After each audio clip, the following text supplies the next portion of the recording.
नमस्कार।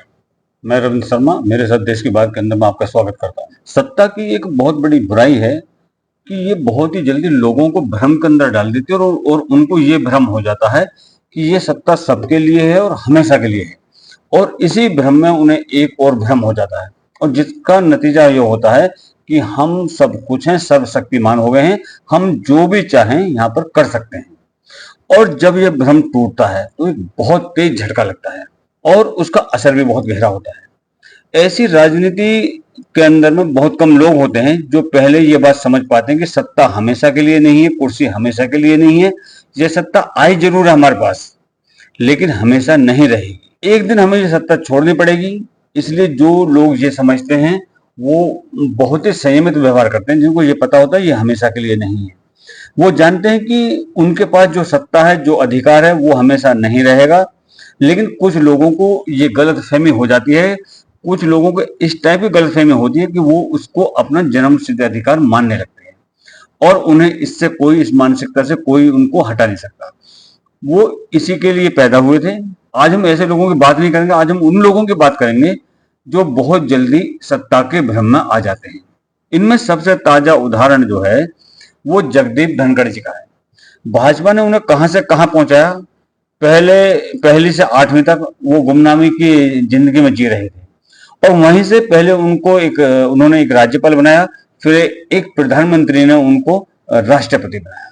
उनकी जो महत्वाकांक्षाएं थी वो जगी और वो नई नई मांगे करने लगे, डिमांड करने लगे। उन्हें एहसास हुआ कि उनको जो भी मिल रहा है उससे ज्यादा का उनको अधिकार है पाने का। तो एक गांव की एक छोटी सी कहानी मैं आपको बताता हूँ, लेकिन ये सच्ची है और उसी पर आधारित है, इसलिए मैं आपको बता भी रहा हूँ। एक गांव के अंदर में एक व्यक्ति रहता था, विकलांग। उसकी शादी नहीं हो पा रही थी और उसके साथ के जितने भी लड़के थे सभी की शादी हो गई थी। तो गांव वालों ने एक पंचायत बुलाई और कहा कि ये लड़का अकेला रह गया है, इसकी भी शादी करवा दी जाए। तो पूरा गांव इकट्ठा हुआ और आसपास के गांवों में ढूंढा गया। फिर एक लड़की का पिता तैयार होगा कि उसकी शादी कर देंगे हम अपनी लड़की से, और उसकी शादी तय हो गई। शादी की तारीख नजदीक आ रही थी, फिर उसने कहा कि मुझे दहेज भी चाहिए भाई। सारे गांव वाले भड़क गए, बोला भाई ये क्या करा तू, तेरा दिमाग खराब है क्या, तेरी कल तक शादी नहीं हो रही थी, अब जब शादी हो रही है तो दहेज मांग रहा है। तो उसने कहा कि अगर मेरी शादी तय हो सकती है तो दहेज भी मिल सकता है। और जगदीप धनखड़ जी के साथ में भी यही हुआ। उन्होंने सोचा कि जब मैं उपराष्ट्रपति बन सकता हूं और अधिकार की भी मांग कर सकता हूं तब, इसलिए उन्होंने शुरू किया कि मैं उपराष्ट्रपति। और प्रोटोकॉल के नियम के अनुसार, जो प्रोटोकॉल है उसके अनुसार राष्ट्रपति के बाद उपराष्ट्रपति और उपराष्ट्रपति के बाद में प्रधानमंत्री आते हैं हायरार्की के अंदर। तो उन्होंने सोचा कि मैं दूसरे नंबर पर हूं तो प्रधानमंत्री मुझसे ऊंचा कैसे हो सकता है। ये गलतफहमी उन्होंने अपने दिमाग में पाल ली। उन्होंने कई दफ्तरों में जाकर के, जो सरकारी दफ्तर थे, वहां पर आपत्ति जताई और कहा कि ये तीसरी तस्वीर राष्ट्रपति और प्रधानमंत्री की है, ये जो तस्वीर आपने लगाई है, तो उपराष्ट्रपति की तस्वीर क्यों नहीं लगी। फिर उसने कहा कि अब यहाँ सत्ता में सबसे ताकतवर होने का उसको ये भ्रम पैदा हो गया धनखड़ साहब को। उन्होंने कहा कि रिटायरमेंट होने से पहले मैं ये सुनिश्चित करूंगा कि उपराष्ट्रपति की तस्वीर भी हर सरकारी दफ्तर में लगी हो, भले ही मुझे इसका लाभ मिले ना मिले, लेकिन मेरे बाद जो भी आएगा उसे इसका लाभ मिलेगा। लेकिन मैं ये सुनिश्चित करूंगा, ये कंफर्म करूंगा कि उपराष्ट्रपति की तस्वीर भी लगे। और उसके बाद उन्होंने फिर सुविधाएं मांगनी शुरू कर दी। अगर ये प्रधानमंत्री को मिलने वाली राशि से बेहतर नहीं है, मतलब उनसे ज्यादा नहीं है, तो कम से कम उप प्रधानमंत्री के बराबर तो होना चाहिए।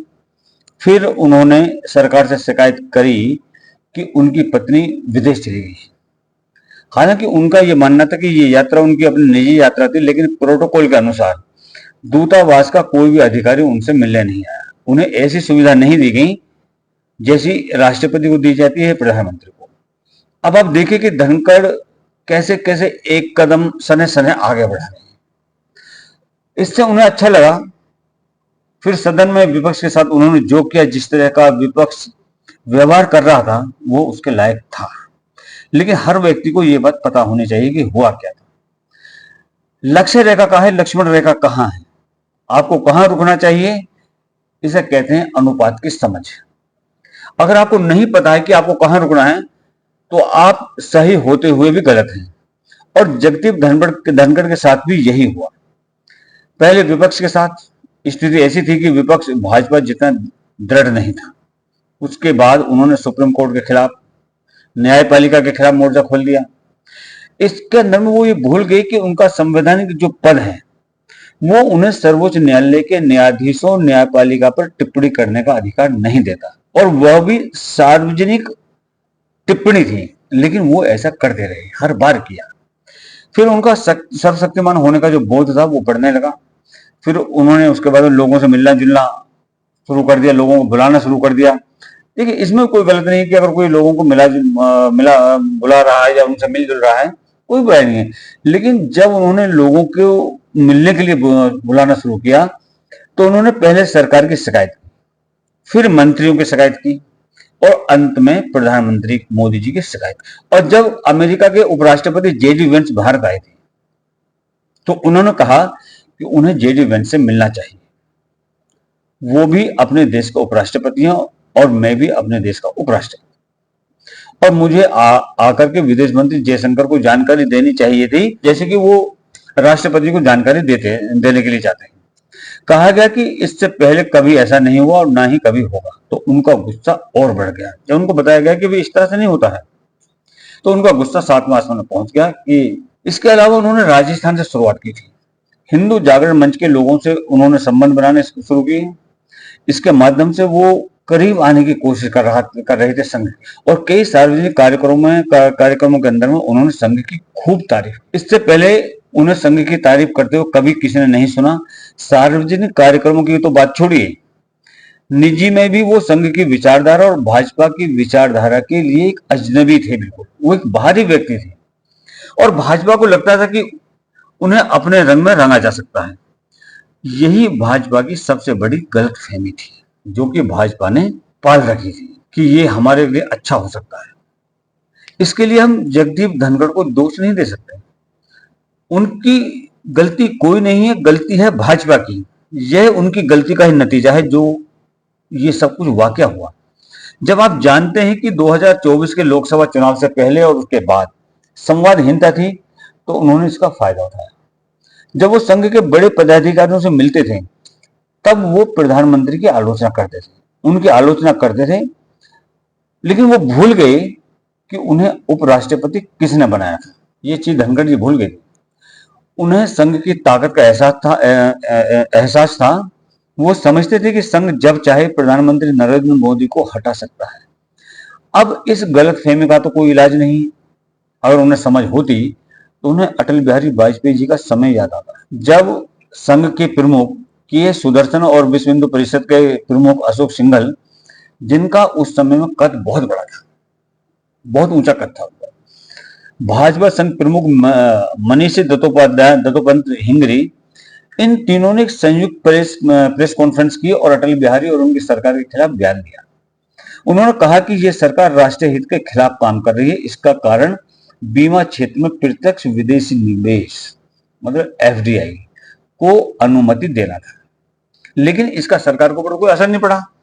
अटल बिहारी पर अपने मुख्य सचिव को भी पद से हटाने का दबाव डाला गया, और उस टाइम में उनके जो सचिव थे वो ब्रजेश मिश्रा थे। अटल बिहारी जी ने उनको नहीं हटाया। संघ की पूरी ताकत मिल गई। अगर जगदीप धनखड़ को यह समझ होती तो उन्हें याद होता कि संघ चाहकर भी नितिन गडकरी को दूसरा पद नहीं दे सका। संघ चाहकर के भी नितिन गडकरी को प्रधानमंत्री नहीं बना सका। वो नितिन गडकरी को प्रधानमंत्री नहीं बना सका, ये धनखड़ जी को पता होना चाहिए। इसलिए संघ के पास ताकत बहुत है। संघ के बिना भाजपा का चलना भी मुश्किल है, ये सब सच है, और संघ ही भाजपा का एकमात्र संगठन है, ये सत्य है। लेकिन जो संघ के पदाधिकारी हैं उनकी एक सीमा है। संघ की ये शक्ति उसके अपने स्वयं सेवकों से मिलती है, वहां से आती है। वो जमीनी स्तर पर, रूट लेवल पर काम करते हैं। उसे अपने पदाधिकारियों से शक्ति नहीं मिलती। इसलिए पदाधिकारियों की इच्छा हो सकती है, लेकिन उन्हें देखना होगा कि उनके अपने सेवकों की इच्छा क्या है। और गुरुजी ने जो कहा था, उन्होंने कहा था कि संघ कुछ नहीं करेगा और सेवक कुछ नहीं छोड़ेंगे, ये कहा था गुरुजी ने। तो स्वयं सेवक कुछ नहीं छोड़ते, वो राजनीति में कभी सीधे नहीं आते, कभी उनको इंटरफेयर नहीं होता डायरेक्टली, लेकिन वो राजनीतिक घटनाओं और घटनाक्रमों पर नजर रखते हैं। 2013-14 में नरेंद्र मोदी को प्रधानमंत्री बनाने के फैसले में संघ के जो सेवक हैं उन्होंने अपनी बहुत बड़ी भूमिका अदा की। संघ के अपने सेवक जो कभी विद्रोह नहीं करते, ये कहना सही है, वो कभी म्यूटली नहीं करते, लेकिन शायद वो घर बैठ जाते अगर नरेंद्र मोदी प्रधानमंत्री नहीं बनाए गए होते। लेकिन जब आप सत्ता के प्रभाव में होते हैं तो आपको ये सब तर्क नहीं समझ आते। जगदीप धनखड़ के साथ भी यही हुआ। उन्हें लगा कि वो संघ के अपने सेवकों से मिलकर उनकी शिकायत करके नरेंद्र मोदी को प्रधानमंत्री बनवा सकते हैं और उन्हें प्रधानमंत्री बनाकर वो दबाव बना सकते हैं जिससे वे नरेंद्र मोदी को प्रधानमंत्री बनवा सके। और नरेंद्र मोदी के स्वभाव को वो भूल गए। वो झुकते नहीं हैं, चाहे वो चुनावी राजनीति में ना रहे हों या चुनावी राजनीति में रहे हों या मुख्यमंत्री बने हों उस टाइम पर या अब प्रधानमंत्री हैं। तो इन तथ्यों को नजरअंदाज करते हुए जगदीप धनखड़ आगे बढ़ रहे थे। वो भूल गए थे कि संघ अपनी जगह, संघ के पदाधिकारी अपनी जगह है, लेकिन जो स्वयंसेवक है उनकी एक अपनी वैल्यू है और नरेंद्र मोदी की क्या वैल्यू है ये भी जगदीप धनखड़ भूल गए थे। और उन्हें लगा कि वो जो कुछ कर रहे हैं वो उसके अंदर में सफल हो जाएंगे। इसलिए उनकी पहली बड़ी गलती विपक्ष से हाथ मिलाना था, सरकार पर दबाव बनाना था। उन्होंने सरकार को संदेश दिया कि वो हमारे समर्थन को हल्के में ना ले। हम कोई ऐसा फैसला ले सकते हैं जो सरकार के खिलाफ जा सकता है। ये सरकार के लिए खतरे की घंटी थी। लेकिन सरकार के लिए असली खतरा दो घटनाओं से था। मैंने एक घटना का जिक्र कई बार किया है और दूसरे लोगों ने भी किया है। सोमवार को जब 21 जुलाई को चुनाव शुरू हुए, पहले दिन से उन्होंने सदन में क्या किया? सदन में उन्होंने जो किया उससे साफ संकेत मिल रहा था कि वो विपक्ष का खेल खेलने को तैयार हैं। वो विपक्ष का मोहरा बनने को तैयार हैं और विपक्ष के कंधे पर बंदूक रखकर सरकार पर चलाने को तैयार हैं। ये साफ संकेत था। उससे एक दिन पहले उन्होंने जो किया, शायद उन्हें उम्मीद नहीं थी कि ये बात सरकार तक पहुंचेगी। एक दिन पहले रविवार को उन्होंने आम आदमी पार्टी के 2 नेताओं को बुलाया और उन नेताओं ने समय नहीं मांगा था। खुद जगदीप धनखड़ ने उन नेताओं को बुलाया, मतलब अरविंद केजरीवाल और राज्यसभा सदस्य संजय सिंह को उन्होंने मिलाया, अपने पास बुलाया। जब वो मिलने के लिए आए तो धनखड़ जी ने अपना गुस्सा जाहिर किया, कहा कि आप कुछ क्यों नहीं करते। अरविंद केजरीवाल ने जवाब दिया कि हम क्या कर सकते हैं, हमारे पास इतने नंबर नहीं है। तो उन्होंने जो अगली बात कही वो सरकार के लिए चेतावनी थी कि आप लोग चंद्रबाबू नायडू से मिलें। अब चंद्रबाबू नायडू से अरविंद केजरीवाल की मुलाकात का मतलब आप समझ ही सकते हैं कि क्या है। जगदीप धनखड़ भी गलतफहमी में थे कि अब देश में उनकी छवि भ्रष्टाचार विरोधी योद्धा की बन गई है। दूसरी बात, उनका यह कहना सही था कि विपक्ष अब नेतृत्व विहीन है। विपक्ष में नेतृत्व का अभाव है, वो इस रिक्तता को भर सकते हैं, लेकिन सवाल यह है कि वे अकेले ये प्रस्ताव नहीं दे सकते कि मुझे विपक्ष का नेता बनाइए। उन्हें इस काम के लिए एक ऐसे व्यक्ति की जरूरत थी जो इस मामले को विपक्षी नेताओं तक पहुंचा सके। अगर जगदीप धनखड़ विपक्ष के नेता बनते हैं तो सरकार कोई रुख अपना सकती है। हालांकि मेरा मानना है कि ये सिर्फ एक मुंगेरी लाल के हसीन सपने जैसा था कि विपक्ष के जो लोग हैं वो उनको विपक्ष का नेता या कोई भी पार्टी जगदीप धनखड़ को अपना नेता नहीं बना सकती। लेकिन गलतफहमी है उसका तो कोई इलाज नहीं है। उन्हें लगा कि ये संभव है, ये हो सकता है। और ऐसा क्यों हो सकता है?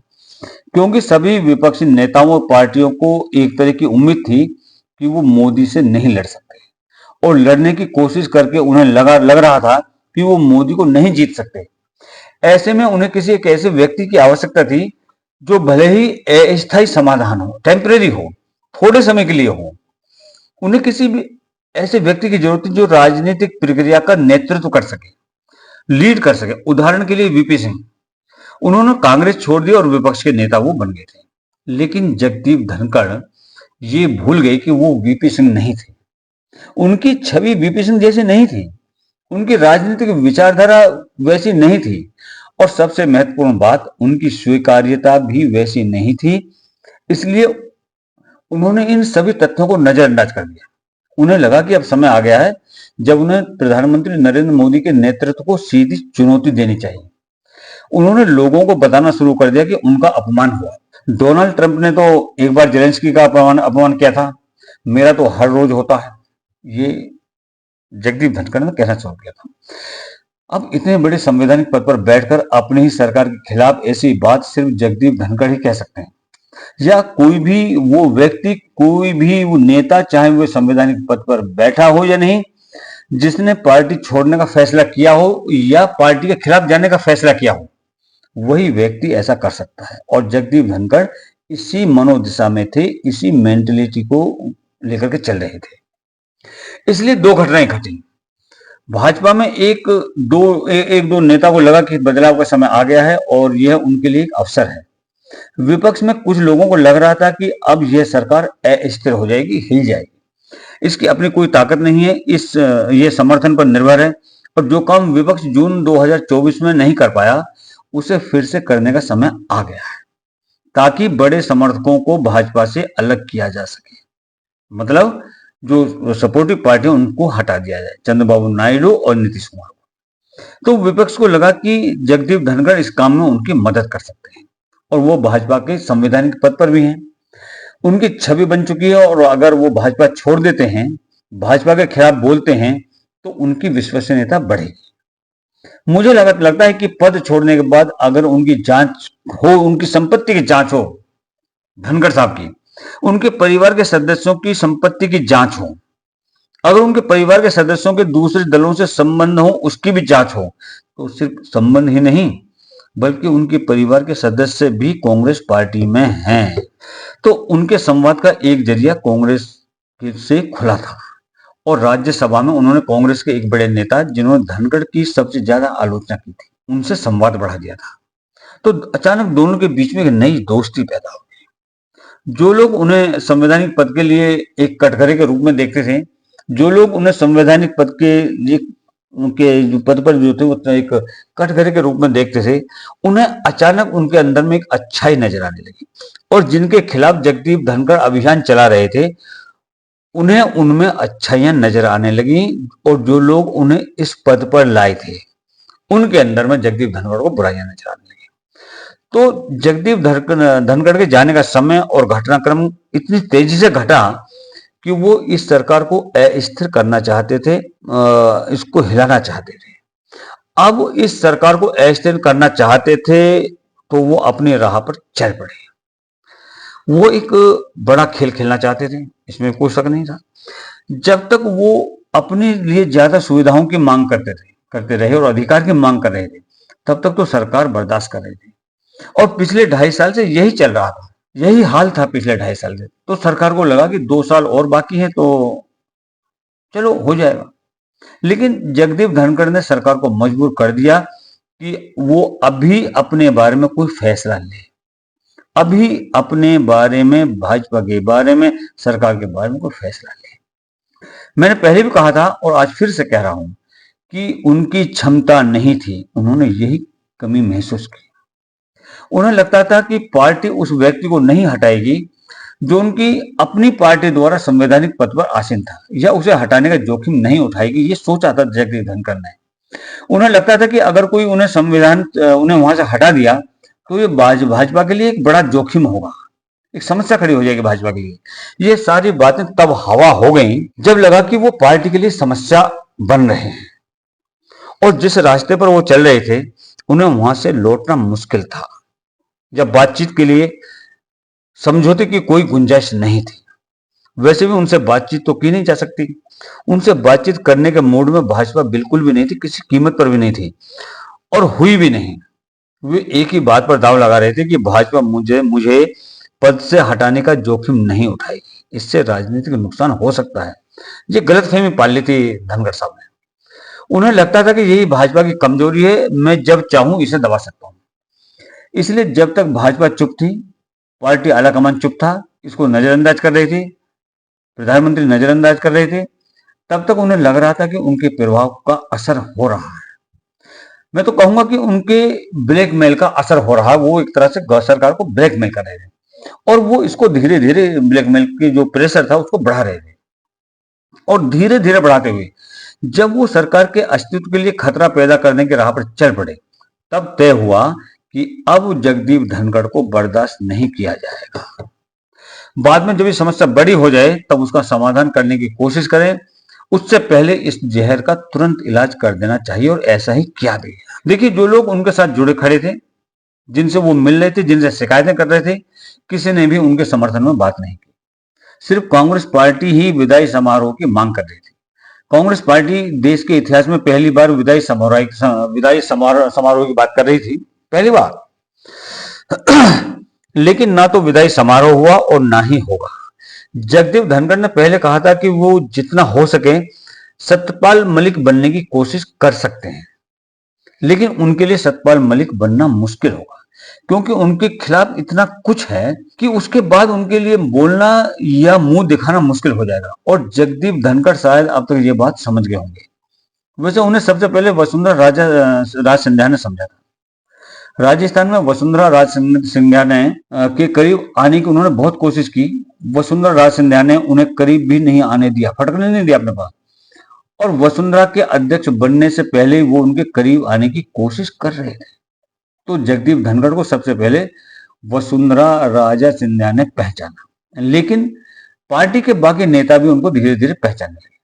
इसलिए जगदीप धनखड़ ने कहा कि आयातित सामान के खतरे एक बड़ा खतरा बन सकता है। जगदीप धनखड़ के लिए और भाजपा के लिए यह है कि कोई भी इंपोर्टेड आइटम देश के लिए, पार्टी के लिए, समुदाय के लिए खतरा हो सकता है। उन्होंने कहा कि जो लोग भाजपा की विचारधारा में विश्वास नहीं रखते, उन्हें अपने जोखिम पर लीजिए।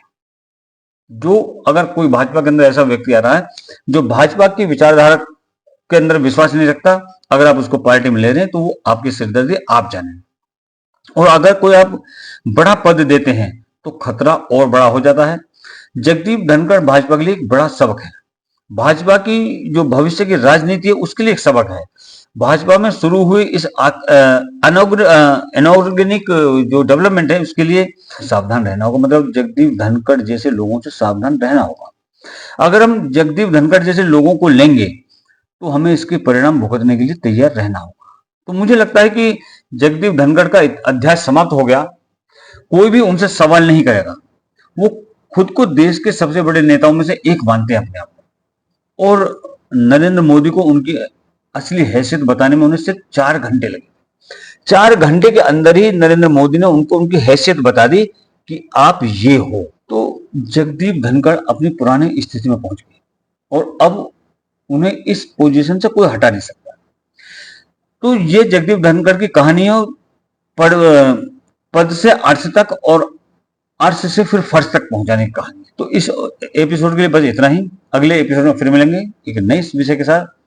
तब तक इंतजार कीजिए, अपना आशीर्वाद दीजिए और मेरा आपसे अनुरोध है कि चैनल को देखें, शेयर करें, लाइक करें, सब्सक्राइब करें और शेयर करें। जय हिंद, जय भारत, जय श्री राम।